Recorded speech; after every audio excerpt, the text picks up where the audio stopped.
Snoring is not cute.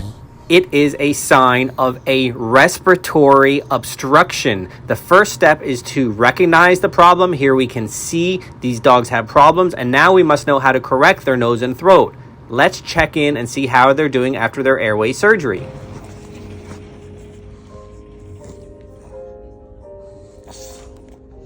Baby, look that way. Okay, then give him treat.